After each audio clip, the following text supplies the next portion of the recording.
Welcome back. His is not yet a household name, but just wait.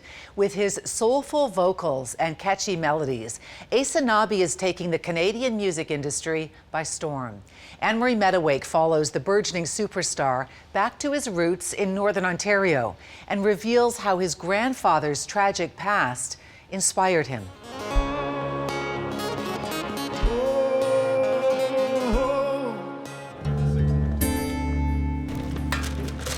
It's minutes to roll time in an overheated Toronto studio. I like a little bit of life in his shot, but I don't want him chasing anything. Yeah. Everyone here to make a live music video. We'll do 2 singers like this also. By this man of the moment, Aysanabee.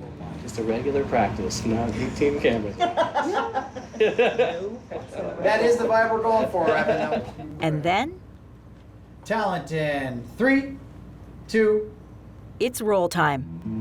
Take what you need, leave what you can.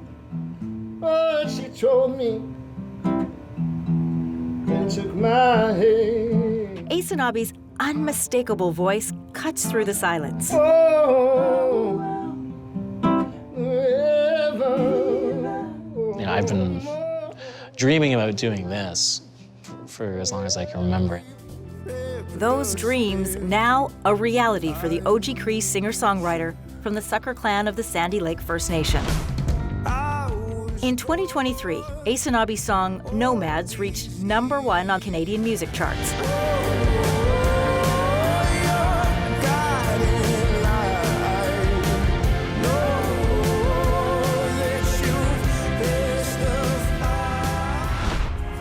We were here. He performed and was nominated for Indigenous Artist of the Year at the Juno Awards. In our blood. And his debut album, Watan, was shortlisted for the prestigious Polaris Prize. But you were both long gone. But you were both long gone. Until we are. A whirlwind touring schedule has seen him perform around the world.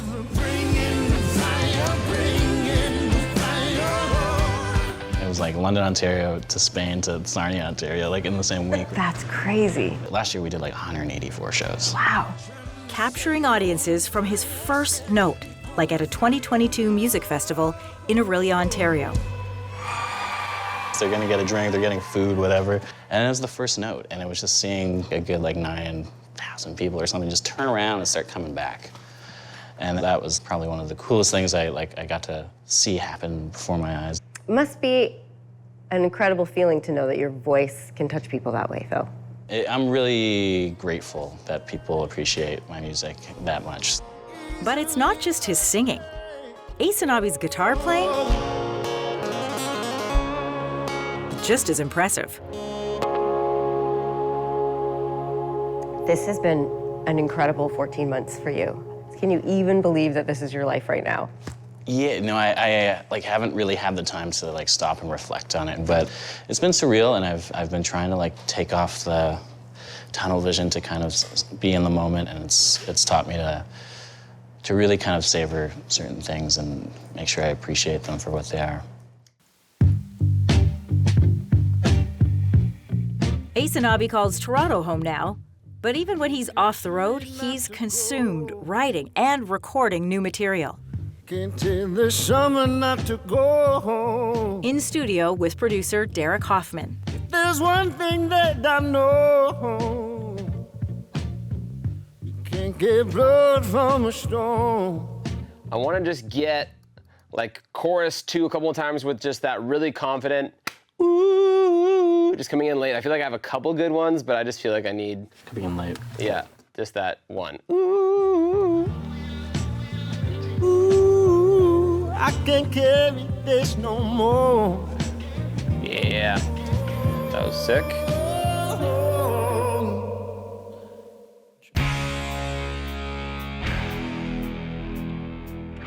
Sloan, if it feels good, do it on Toronto's new alternative, Indie 88. Lana Gay is an on-air host at Toronto's Indie 88, where Aysanabee's songs are in high rotation. She first heard Aysanabee when he dropped into the station for a live session.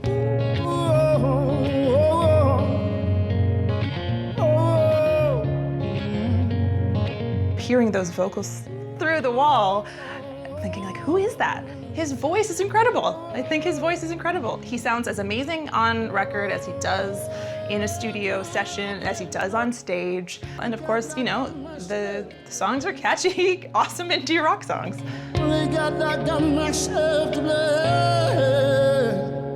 There's another element to it that it could possibly be an entry point for the mainstream to be part of a bigger conversation. You know, Canada's great shame is the treatment of Indigenous people. It's Lana. We'll get to the full rundown coming up in just a bit. But now let's start everything off with Aysanabee, who has had such an unbelievable year. And now, here's Nomads on Indie 88. Where do we go from here? Where do we go from here? The song Nomads and all of the music from Aysanabee's first album, Watan, named after his grandfather, largely based on conversations they had about his time in residential school. Talk to me about writing the song Nomads. Yeah, Nomads is, that song just kind of spilled out of me. It's, I don't want to say the end, but it's just the start of a new chapter, you know, like where do we go from here? And it was just this feeling I had of kind of this weight being lifted off my shoulders. It was over 300 kids that went to school. And I used to cry, I was lonesome. Over the course of a year, Aysanabee had hundreds of phone conversations with his grandfather and recorded them. It was during the pandemic, and Watan was in a Thunder Bay long-term care home, 1,400 kilometers away. His health was failing, and so he was losing all these memories. I think me, like a lot of other people, always kind of struggled to kind of reconnect with their roots, because I moved off res when I was 4. And so him being my last direct connection to our story and our family and our history. Those stories about Watan growing up in Sandy Lake First Nation, a fly-in community 600 kilometers northwest of Thunder Bay. And then, at just 8 years old, being forced to attend McIntosh Residential School, where he was renamed Walter. I was wondering why I was sent here. And I didn't know why. What did I do wrong? There's a line that you've put in of your grandfather saying, I didn't know why I was here. I didn't know what I'd done wrong to be here. I can imagine feeling that alone in a place. Being in a place you don't want to be, and then, yeah, not knowing if you did something wrong and thinking maybe you deserve to be there. But some of his grandfather's residential school stories provided inspiration. It's where Watan first met his future wife, Aysanabee's grandmother, Diane.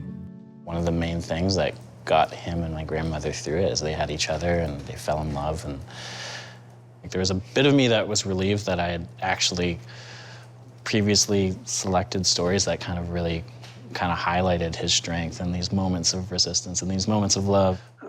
Making the album was just another step in the path of his own self-discovery, like reclaiming his family name, Aysanabee, which means the people. It's the name he chooses to go by now. Your name that you went by when you lived here and everywhere else was Evan Pang. Yeah. Why Pang? My mom gave me that last name, but she just thought it would be easier in life for me if the name said Pang. Because it wasn't Indigenous sounding. Because it wasn't Indigenous. She thought it'd be easier to get jobs if that was on the resume. She thought it'd be easier for a lot of things. There's a powerful narrative of name and naming in your story. Your grandfather, you named the album Watan, which is his given birth name. It must be very powerful to be able to reclaim both those names for you. Yeah. Since growing up here, not being the proudest of who I was, to taking this name and holding it with such pride and such intention, yeah, it's a privilege.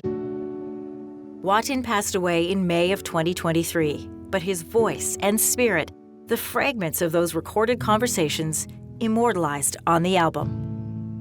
Did you get a chance to play the album for your grandfather? Yeah.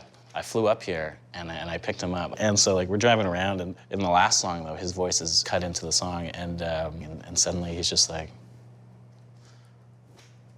I think I'm on the radio. and then I was like, yeah, this is the record. And then I played him the record. And it's an incredible thing that we got to do. All I did was tell his story. And I'm getting to touch my dream because of it. What's your name? You told me. Arthur. Arthur. What's your name? Coming up, an early talent takes hold. Just started writing songs and learning how to sing and learning how to process the world around me through music. When W5 continues.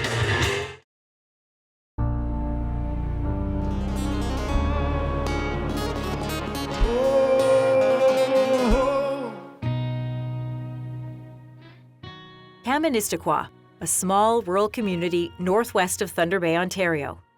It's in this remote clearing, in a home with no running water and off-grid, where Aysanabee, born Evan Pang, was raised. So this is where you grew up? Yeah. I played, I ran through the forest. We didn't have much. We didn't have electricity, but there's a lot we did have. Okay, so show me where the songwriting, the performing Evan started to develop. Well, you're gonna have to imagine it a little bit. There was a Winnebago here, and this is kind of sitting on half of it now, but it was kind of right here where I moved out of my mother's place and moved into this Winnebago and just... Well, how old were you? I was like 12 years old. You were 12 years old? Yeah, I just started writing songs and learning how to sing and learning how to, process the world around me through music. It was funny too because like there was me, this cat, and a bunch of kittens living in this Winnebago in the backyard. That was my first audience. And I was just like Bubbles from the Trailer Park Boys, just playing to his cats. Oh, the cats. Yeah. What do you remember about the cat concerts? Well, I could hear him. Like, that was his space, and we tried not to bug him. Aysanabee's mother, Tracy, still lives on the property. Her oldest child, Brian, and daughter, Carmen, come from Thunder Bay for visits like this. We did like a group dinner in Ottawa. You put on these gloves. You put on these gloves and you just eat with your hands. So you're you're like grabbing like scoops of rice and. They all remember Aysanabee's early musical exploits, not just limited to the trailer out back. He used to sing in the sauna. I could hear him while I was cooking dinner, and that's when I knew that was his gift. I could hear him singing, and just moved me when he sang. How old was he when he showed an interest in music? Very young, probably 5, 6, as soon as he could practically carry one or play with the drums. Yeah, you wanted to learn them. So it was you and Brian both. I think I just liked hitting them. I think you started with that guitar. I think that's the Yamaha guitar. Yeah. With a generator providing electricity for only a few hours a day and precious little else to do, Aysanabee started playing a guitar left behind after his older brother moved away. Had there been something else there, had there been a paintbrush, had there been a hammer, and I got into carpentry, had I gone into anything else and then just put my time into it and my passion and, put my spirit into it, yeah, it could have been different, perhaps. A guitar was just there.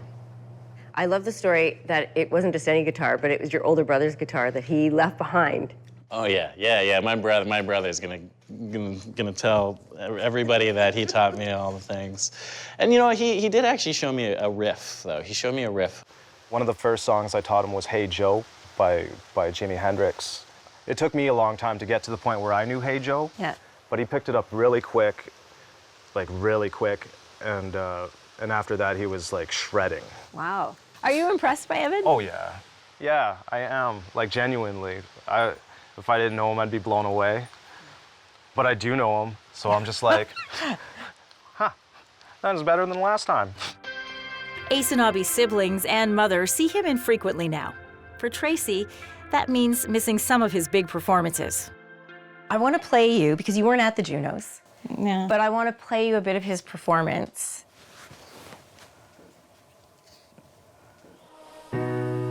somebody from outside there. It's your dad's voice.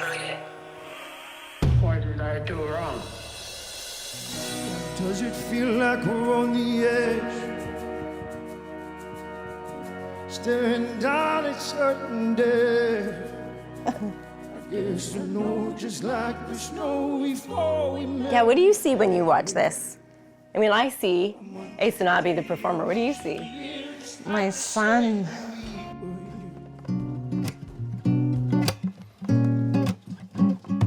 When he was just 15, Aysanabee left his mother and his home in Kaministiquia, and he came here to the nearby city of Thunder Bay, like so many teens from remote communities or reserves to attend high school. It's also where his musical career started to take off. This is one of the first places I played. This is it. This is the stage. Yeah, some of my first shows. I had a band. It was me, a drummer, and a bass player / trumpet player. And we played a lot of shows here. This is a lot of my formative years where we're on the stage. This is where it all kind of came together for you. Aysanabee and his band, The Communication, seen here in this music video from 2010. Have you loved not much, but have you loved not much? 'Cause They played around Thunder Bay and developed a loyal following. Music has always been kind of this sanctuary, this safe haven for me. Like, that's how I made it through this town, is like the music scene here. You know, we're in a place right now where I played a lot of shows in this room, and this is where I found my family and my place. But outside that music scene, Thunder Bay was a place that didn't always feel safe for an Indigenous teen. 7 First Nations high school students died here between 2000 and 2011. Their deaths prompted Indigenous leaders and even a civilian police watchdog to accuse the Thunder Bay police force of systemic racism. I was harassed by police all through school in this town. Yeah, what were some of your experiences, if you don't mind sharing? I remember I used to be a smoker. I used to go out to the sidewalk in high school, and they would, like, I got thrown up onto a police car and searched in front of all my peers. And there were other encounters with police. There were detectives, and they accused me of doing a B&E. And I remember being like, oh, you got the wrong person. And they were just like, oh, well, we remember you. We remember your stupid hair. Yeah, there was just so much animosity towards Indigenous people growing up. When he left high school, Aysanabee faced a different type of adversary, the unforgiving northern wilderness, while working alone as a mining prospector. One misstep and a brush with death would change everything. I remember it was just snowshoeing, and I came across this river and was snowshoeing this river and then just broke through the ice. So I'm like, okay, well, if I go under, I can't swim with these snowshoes on. The water's filling up my snow pants. And I remember just being like, wow, like that'd be such a horrible thing for my family to have to go through, wondering if I'm still out there, but I'm actually under the ice, right? And so it just was like a deep moment of reflection of like, what do I want to do with my life? Aysanabee managed to pull himself out of the freezing water, dried off as best he could, and snowshoed back to camp, and promised himself he would dedicate his life to making music. Fast forward, June 2023. Proof that Aysanabee has fulfilled that promise as fans line up outside a concert venue in the city he now calls home, while he rehearses backstage with his band.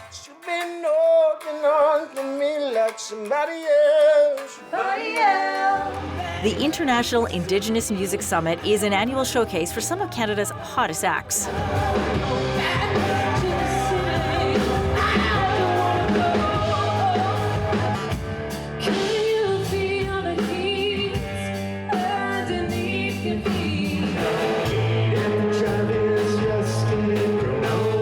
And the headline act, Aysanabee.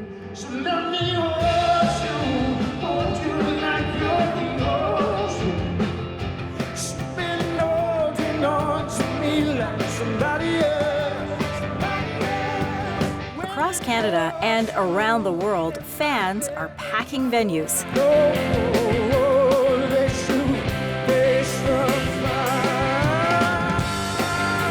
Like here in Edmonton. Aysanabee songs making a profound impact.